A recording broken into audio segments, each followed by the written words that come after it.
Daniel Harper liked mornings the most. They were quiet, gentle, and calm. The kind of time when the world seemed to breathe slowly. His small homestead sat at the far end of a wide Arizona valley, surrounded by tall grass, soft hills, and a sky so big it made a person feel small. Every day, before the sun fully rose, he walked out to his garden with a tin cup of warm coffee in his hand. The garden was the heart of his life. He had cleared the land himself, planted every seed, and cared for each plant with patient hands. This morning felt no different at first. The air was cool, the birds were waking, and the earth smelled fresh.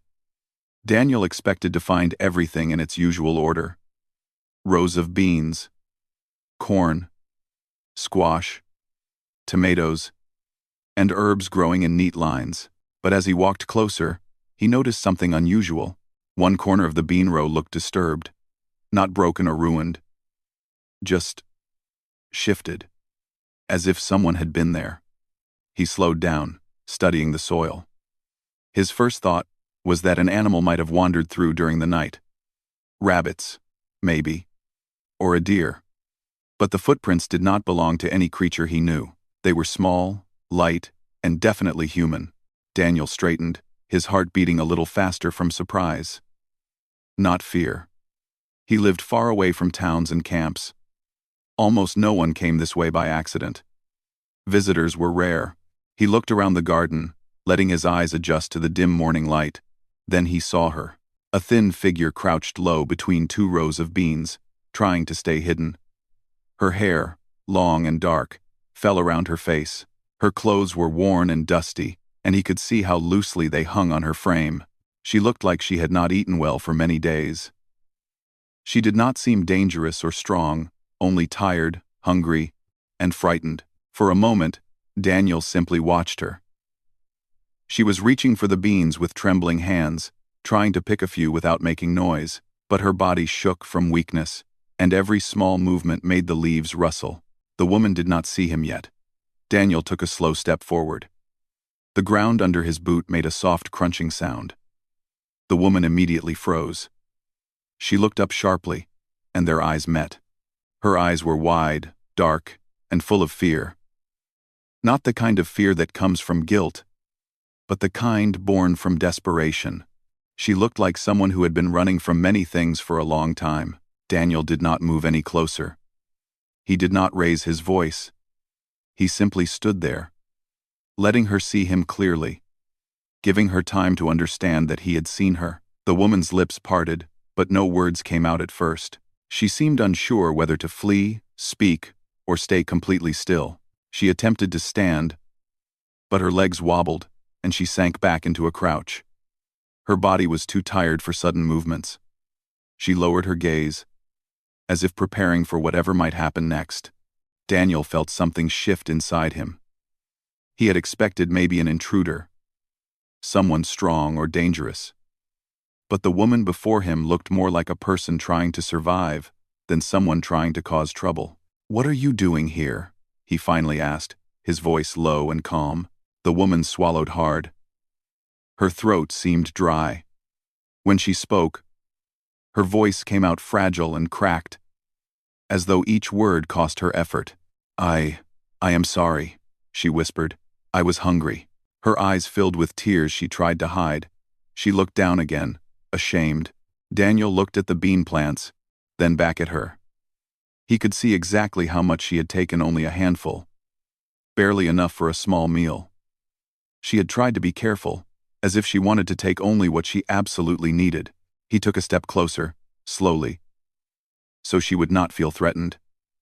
The woman tensed, her shoulders tightening, her breath catching in her chest. Daniel raised a hand gently, not to touch her, but to show that he meant no harm. "It's all right," he said softly. "You don't have to be afraid." She finally lifted her gaze again, searching his face for signs of anger. Instead, she found curiosity, concern, and confusion, but no harshness.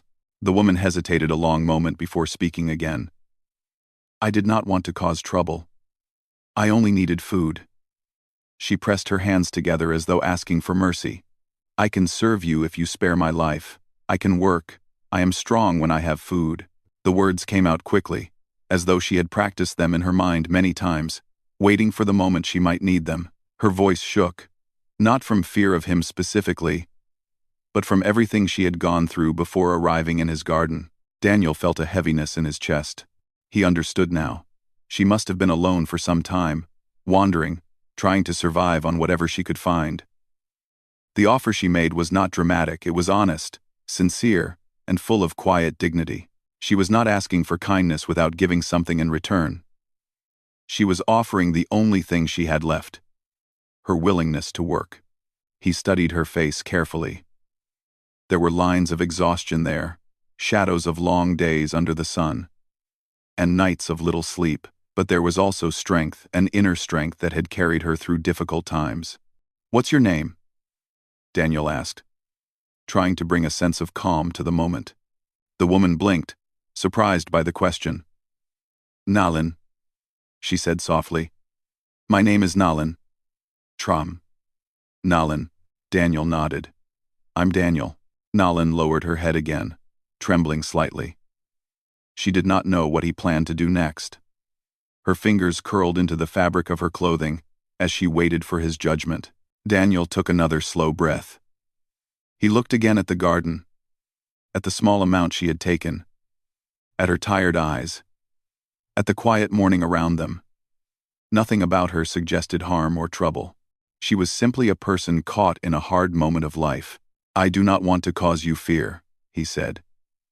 "You don't need to offer anything for me not to harm you. I'm not here to hurt anyone."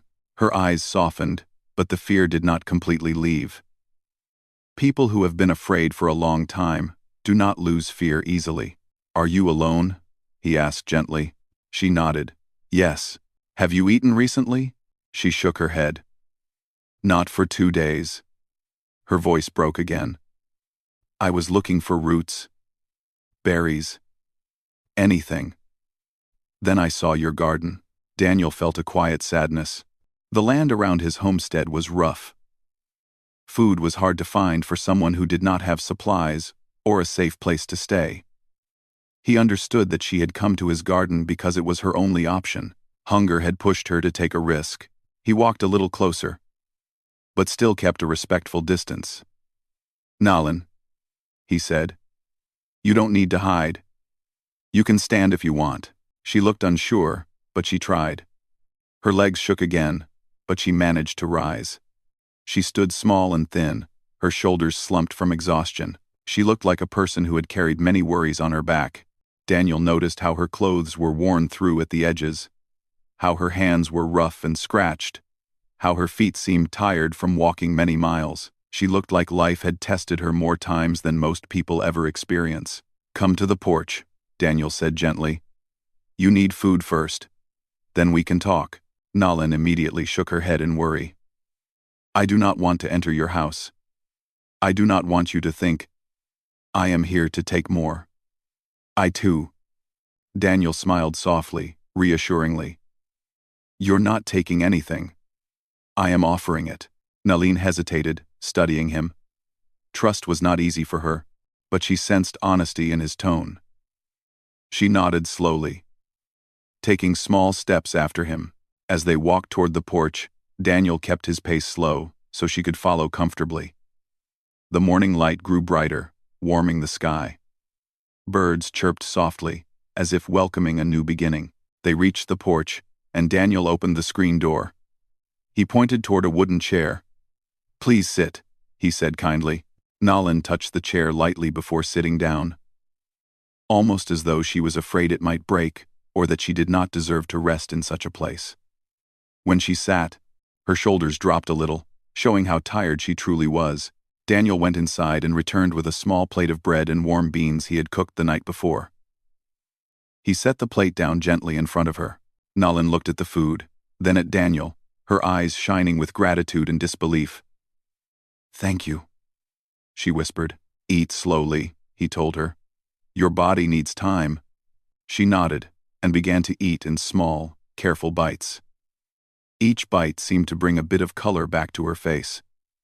Daniel sat on a bench nearby, giving her space but staying close enough to show he was not bothered by her presence. As Nalin ate, Daniel watched the morning sun rise higher over the valley. This day had started differently from others. It had started with a surprise, a frightened stranger, and a moment of decision. But something inside him felt peaceful now. He did not know where this situation would lead, but he felt that helping her was the right thing to do. Nalan finished eating slowly, placing her hands on her lap. She looked at Daniel with a mixture of relief and uncertainty. "I will work," she said quietly. "I will do anything. I am grateful." Daniel shook his head gently. "First, you rest.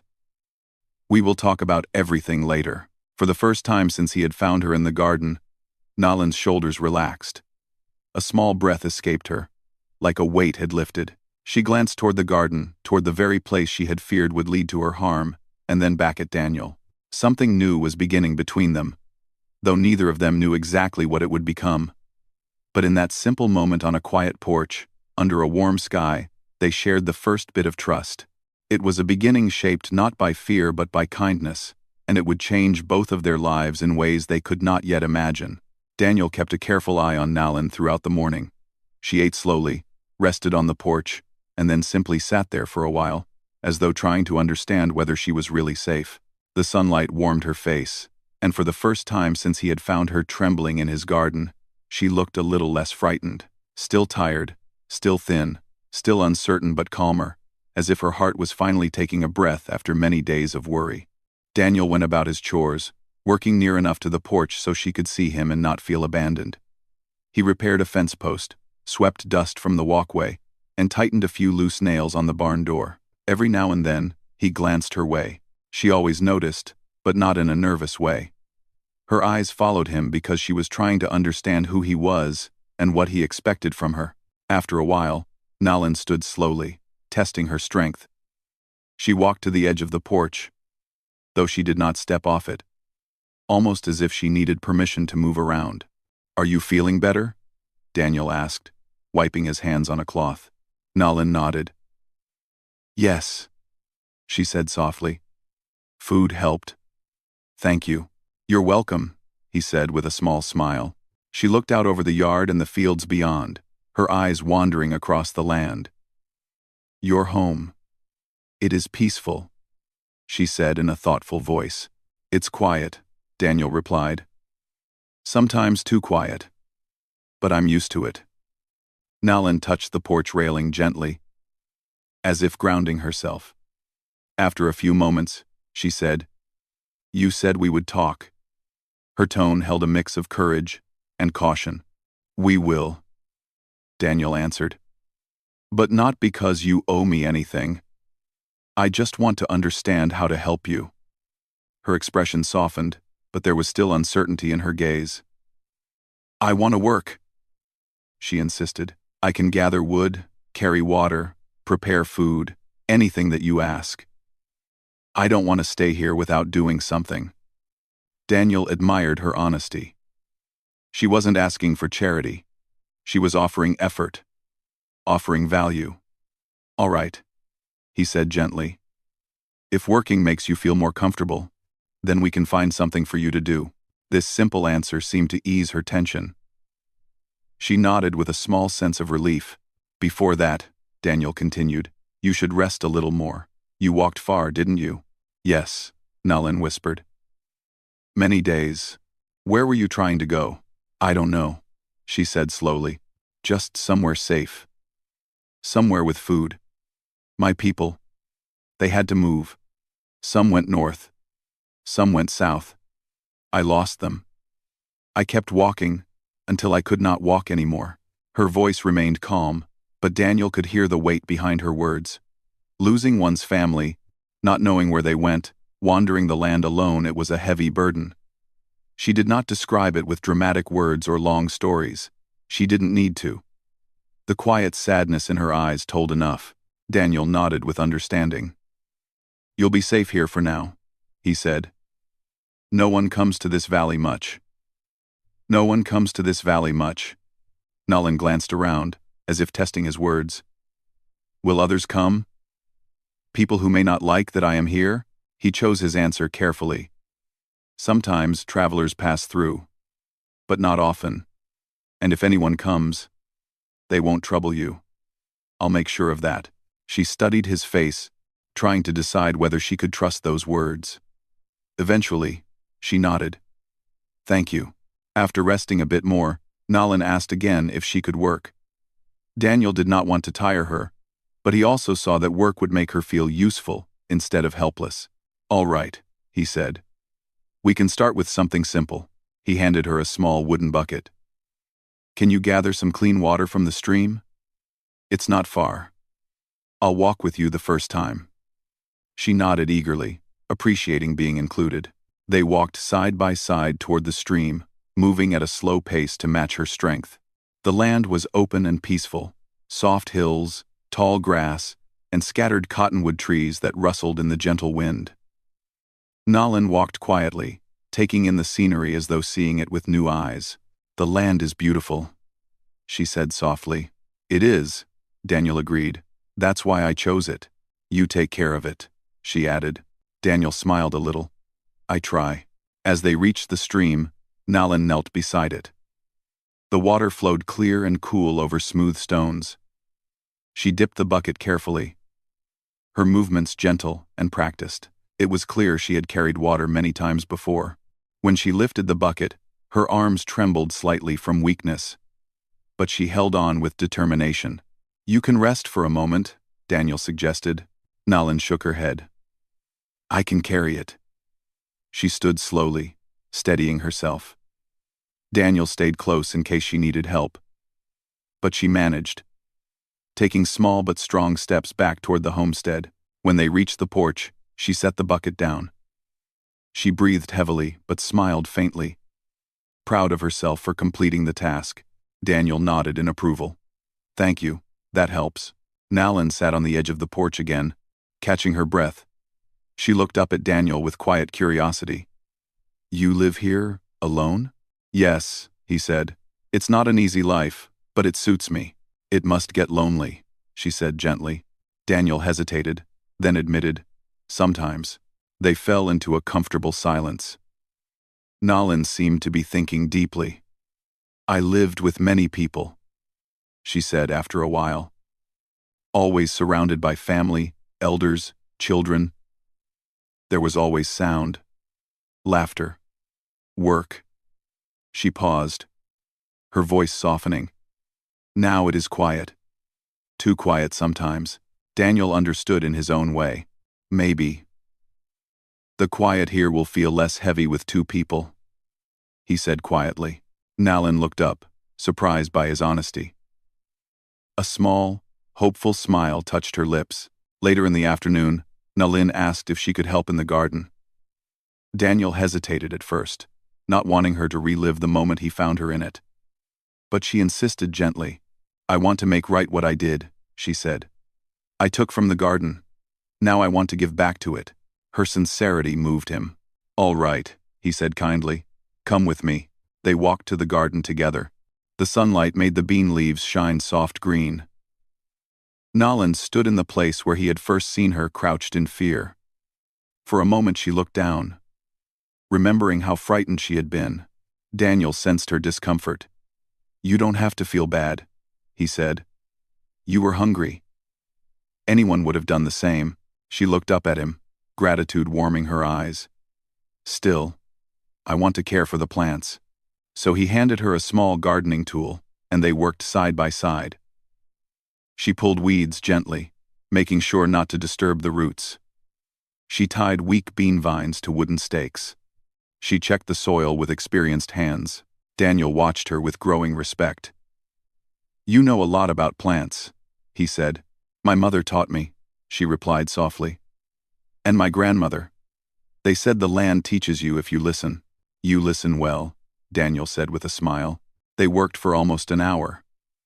Daniel made sure she took breaks, offered her water, and kept the tasks light. Still, he could see how much she enjoyed being useful again. Her face brightened while working, even with the tiredness still in her eyes. As the sun lowered in the sky, casting golden light across the valley, they finally stopped.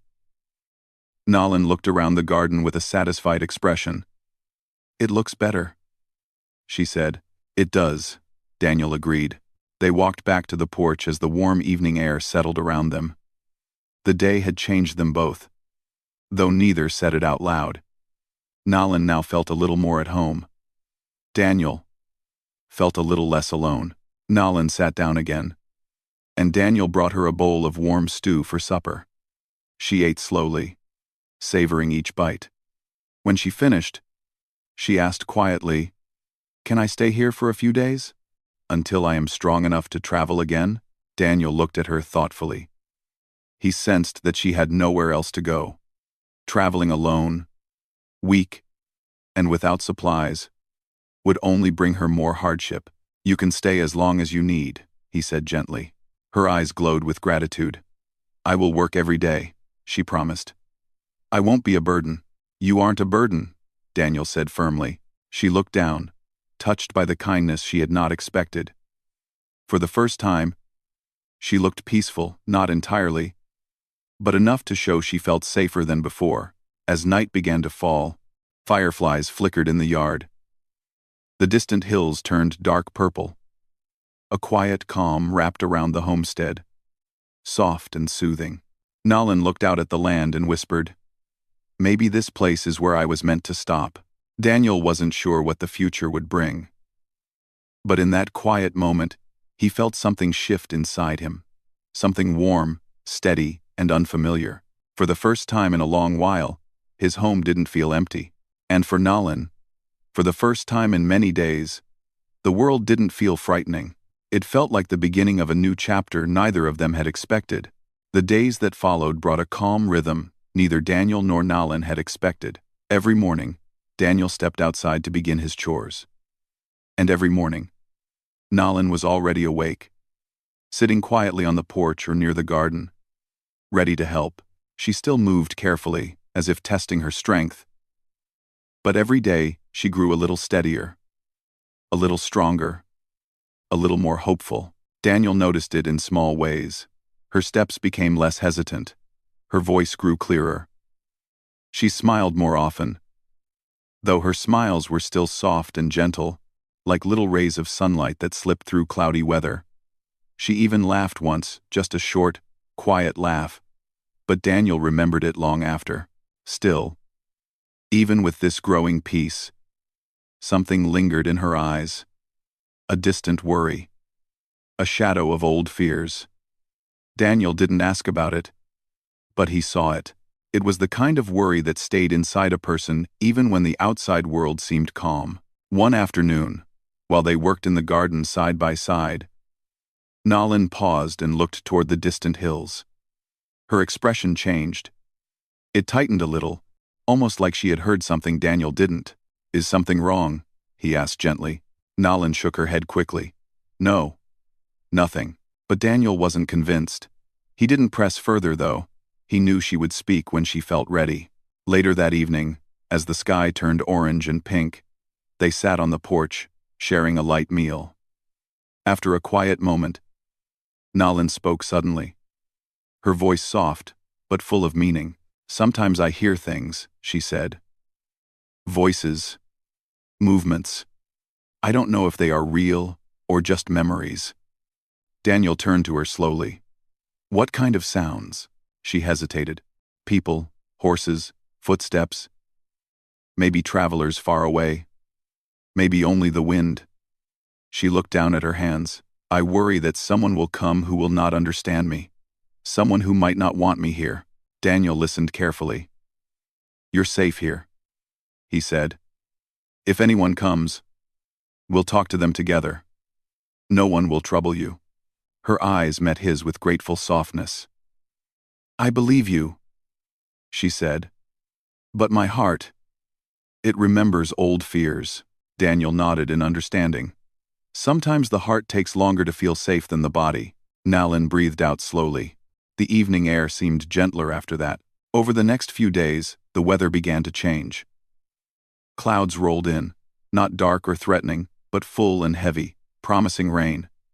The wind carried a cool edge that brushed gently across the land. One morning, Daniel stepped outside and took a long breath.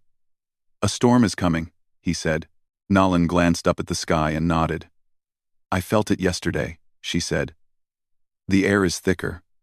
The ground feels different, Daniel smiled. You read the land better than I do. It speaks, she replied with a small shrug.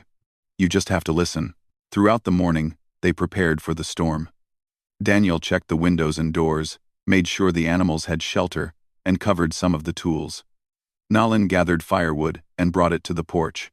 She moved with more strength now, though carefully, pacing herself. Around midday, the wind picked up.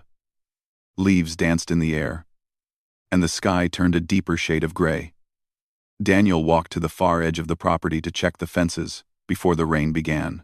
Nalin followed a few steps behind him. Not because she needed to, but because she preferred not to stay alone whenever the weather felt tense. The horizon looked hazy, and a soft rumble echoed from far away. As they approached a low dip in the land where a dry creek bed ran, Nalin stopped suddenly. Her eyes widened slightly, and she grabbed Daniel's sleeve. Wait, she said quietly. Listen. Daniel paused. At first, he heard nothing, only wind and distant thunder. But then, faintly, there was a different sound. A rushing sound. A soft growl of water moving.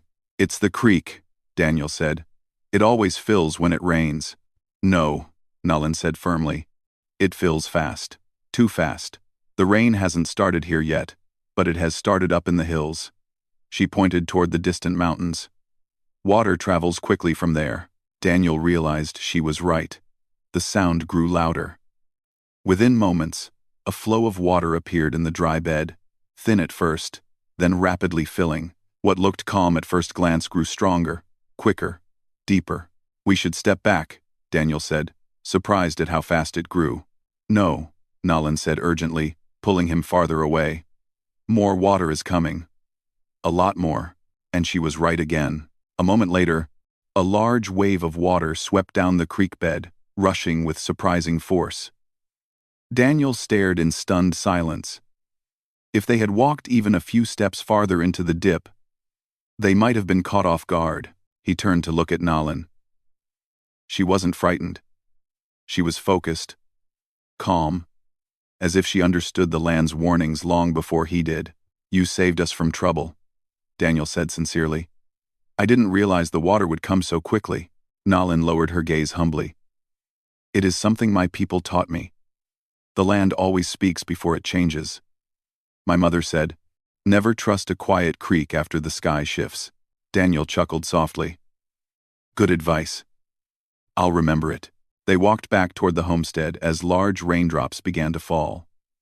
The storm arrived fully, with steady rain and rolling clouds. They reached the porch, just as the rain grew heavier.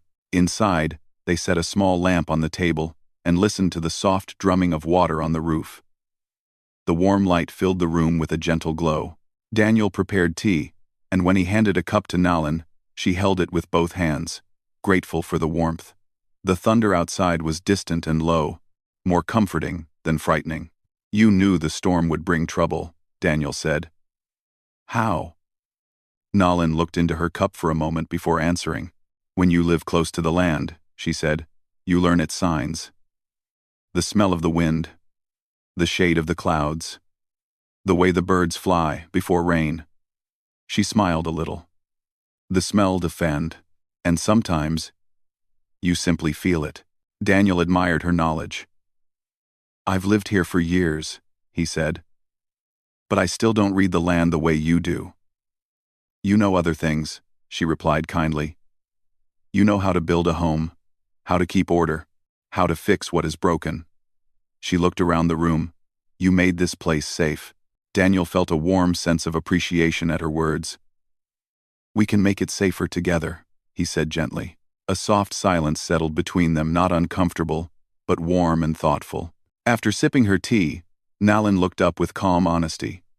I want to tell you something, she said. Daniel nodded, giving her all his attention.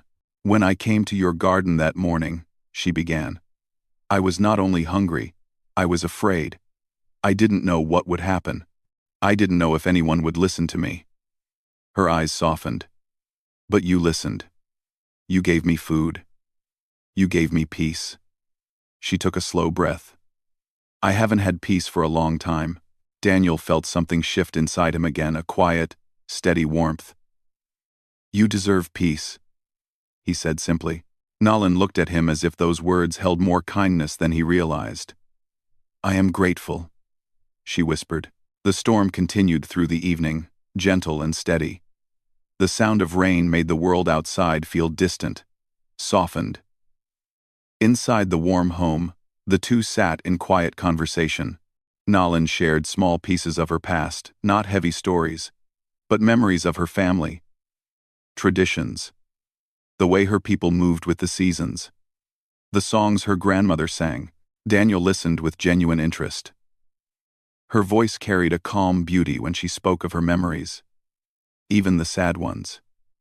It was as if she was weaving pieces of her old life into the new one she was slowly building. Before the night grew too late, the rain finally softened. The thunder faded. The air grew still and peaceful again. Daniel offered her a blanket and showed her a small space near the fire where she could sleep. Nalin touched the blanket gently, grateful for the warmth it provided. "Good night, Daniel," she said quietly. "Good night, Nalin," he replied. As she lay down near the soft glow of the fire, Nalin closed her eyes, feeling something she had not felt in a long time, a real sense of safety. Not temporary safety, not the kind that disappears by morning, but something steady, like a quiet promise. Meanwhile, Daniel stood for a moment watching the peaceful rise and fall of her breath. He felt a certainty growing in his heart. Helping her had not been an accident. It felt like something meant to happen. Outside, the land rested after the rain. Inside, two lives rested in quiet harmony, not knowing how much deeper their connection would grow. And though the world around them still held worries and unknowns, they had found a small circle of peace, one that would be tested soon, but for now felt warm, real, and full of hope. The seasons continued to change, painting the land in fresh colors. Daniel and Ayanna had now spent many months working side by side, shaping a peaceful and steady life that felt almost impossible to imagine on the day they first met. Each sunrise brought something new, new hope, new tasks, new lessons, and each sunset carried the quiet satisfaction of another day well lived. During that time, Ayanna had become a respected presence around the ranch. Her calm voice, thoughtful nature, and gentle way of understanding people made her someone others felt comfortable with. Neighbors who once watched her with caution now greeted her with warm smiles, often stopping by to say hello or share news. She responded with the same polite kindness every time, grateful for their efforts to trust her.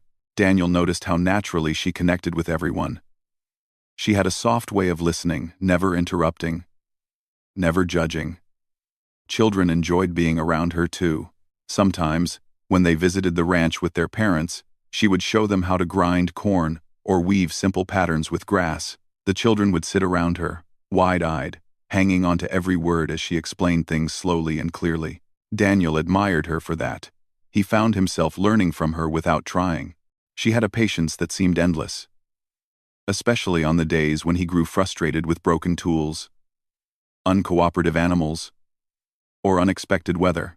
Whenever he sighed heavily or frowned at the sky, she would simply say, "The land always teaches. Today, it teaches us to adjust." And somehow, those soft words eased him every time. Over the months, their partnership grew into a friendship that felt steady and natural. They no longer needed many words to understand each other. Ayanna could tell when Daniel needed quiet time, and he could sense when she was thinking about something important. Even their daily routine moved with a kind of rhythm, one that made the ranch feel like a safe home for both of them. One morning, as they watered the vegetable beds, Ayanna paused and looked around the ranch with thoughtful eyes. The sun had just begun to warm the earth, and a thin mist floated above the soil. She seemed unusually reflective, as though something inside her was shifting. Daniel noticed her silence. "Is something on your mind?" he asked gently. Ayanna hesitated before answering. "I have learned many things here," she said quietly. "More than I expected, and I am thankful for each day. But I sometimes wonder what the next path for me should be." Her words made Daniel's heart tighten a little, though he tried not to show it. "Do you feel uneasy?" he asked. "Or unhappy here?" She shook her head quickly. "No, I feel safe here. Truly safe. You gave me that chance when I had none. I will always remember it. I only wonder if I should continue learning, or if it is time for me to help others somewhere else." Daniel set down the watering can and thought for a moment. "Whatever path you choose," he said slowly, "I hope it's one that brings you peace. But you don't have to leave to find purpose." Ayana turned toward him, her expression calm but curious. "Why do you say that?" "Because you've already changed this place," Daniel said simply. "And you've helped me more than you think." Ayana looked surprised. "Helped you? How?" Daniel gave a small smile. "Before you came, I lived my life in a very predictable way. Work, eat, sleep, repeat. I cared for the land but forgot to learn from it. You showed me how to watch, listen, and appreciate small things again. You brought calm into this home. That is no small thing." Ayana lowered her eyes, touched by his sincerity. She had never expected her presence to make such a difference. "I did not know you felt that way," she whispered. "Now you do," Daniel replied softly. Silence settled between them. But it was a warm silence, filled with mutual understanding. After a moment, Ayana continued watering the beds, her movements slow and thoughtful. Daniel joined her, but his mind was still on her words. Later that afternoon, as they sat on the porch, Ayana decided to speak again. "Daniel," she said gently, "if someday I choose to go, I want you to know it will not be because I wish to leave you behind. It will only be because life is asking me to grow in a new direction. But until that time comes, I will stay and honor the place you gave me." Daniel looked at her carefully. "Just promise you won't go without saying goodbye." She smiled softly. "I promise." Days turned into weeks, and Ayana remained at the ranch, continuing her work with dedication. She seemed lighter after their conversation, no longer burdened by unspoken thoughts. She still wondered about her future, but she no longer felt rushed or unsure. Instead, she trusted that the right path would reveal itself at the right moment. One evening, they were preparing dinner when they heard a group of visitors approaching on horseback. It was unusual for so many people to arrive at once, especially after sunset. Daniel stepped outside, and Ayana followed. The visitors were a group of peaceful travelers, looking for safe passage across the land. They were tired, dusty, and grateful to find someone willing to offer rest. Daniel welcomed them kindly, offering water, shade, and a place for their animals. Ayana assisted with quiet hospitality, bringing food and blankets. As the visitors settled, one of the women approached Ayana with a gentle smile. "I have heard of you," she said. "Many people speak of your kindness and your peaceful way of living. We travel often, and we help communities build gardens and shelters. I think you would be a wonderful guide if you ever wished to join us." Ayana listened carefully, her heart steady but thoughtful. She thanked the woman, but did not give an answer. Still, the idea stayed in her mind, long after the travelers left the next morning. Daniel sensed that something had shifted again. "Do you think this is the new direction you were waiting for?" he asked softly. Ayana took a deep breath. "Maybe. But I do not want to make a choice too quickly." He nodded. "Take all the time you need." Over the next few days, Ayana reflected deeply. She walked along the riverbank, observed the sky at dawn, and sat under the shade of the old oak tree behind the barn. She thought about the people she could help, the gardens she could teach others to grow, and the peace she could share. She also thought about Daniel, the ranch, and the life they had built together. Finally, one evening, as the sky turned a soft golden color, she approached Daniel on the porch. "I think I understand now," she said gently. "The travelers were a sign for me. My time here has taught me strength, gratitude, and trust. I am ready to carry those lessons to others. I wish to join them on their journey." Daniel stared at her for a moment, his heart heavy but full of respect. "I knew this day might come," he said quietly. And I'm proud of you. Truly proud. Ayana's eyes softened.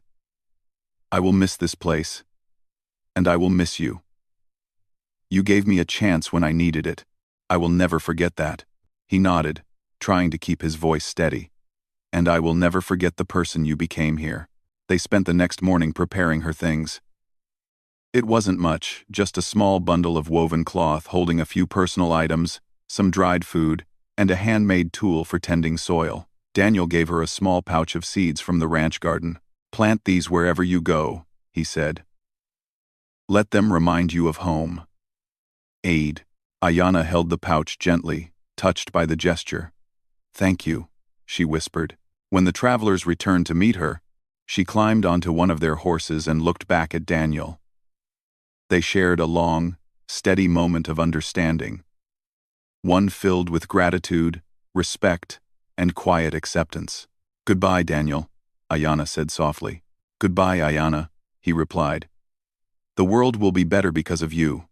With that, she rode away with the travelers, her heart steady and hopeful. Daniel watched until she disappeared over the distant hills, then turned back toward the ranch. Everything around him felt the same, yet somehow different. As he walked through the garden, he felt a peaceful warmth. Ayana's presence was still there in the neat planting rows, the well-swept porch, the repaired fences, and the calmness she brought into his life. Her lessons lived on in every corner of the ranch, and though she had left, the connection they shared remained, carried like a quiet flame in both their hearts. For Ayana, it marked the beginning of a new path. For Daniel, it marked the growth of a new understanding. And for both of them, it became a story of trust, kindness, and the gentle courage to move forward.